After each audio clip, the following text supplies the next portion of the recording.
welcome back.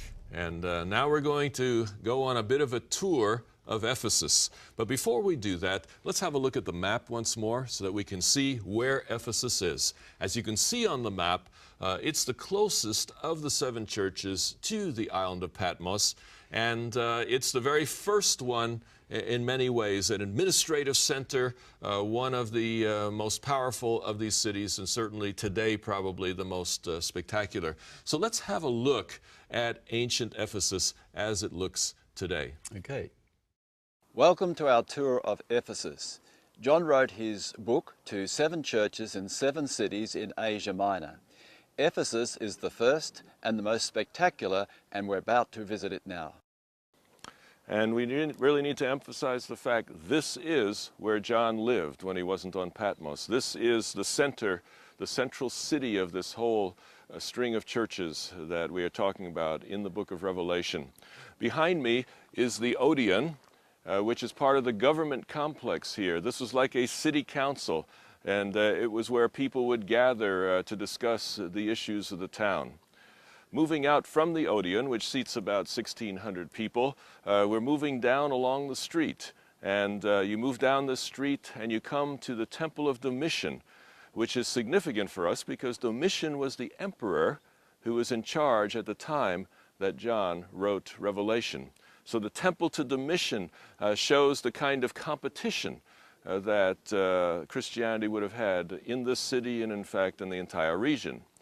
There's a very, very beautiful street moving down from Domitian's temple, and it continues on down through various statues and columns.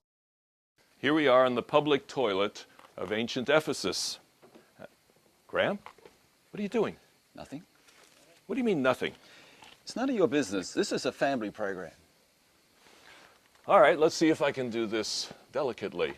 Many people probably believe that plumbing was invented maybe 50 or 100 years ago. The reality, ancient Ephesus had a nice plumbing system. Water was constantly flowing under these toilets, carrying away the waste and the smell.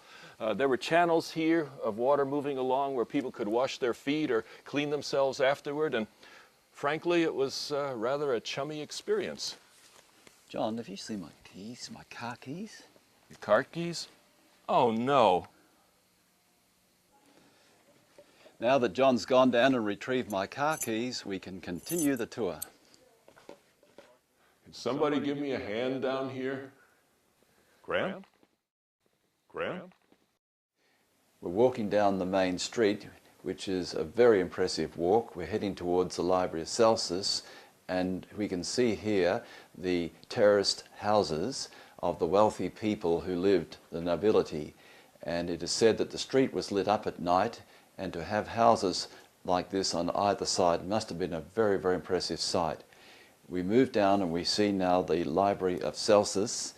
This library is a facade. Out the front it looks very grand. Inside it doesn't quite match what it looks on the front. And here we can see the temple to Artemis, the goddess of the Ephesians, sometimes called Diana of the Ephesians. All we see now is an empty hole, basically, with a few columns left.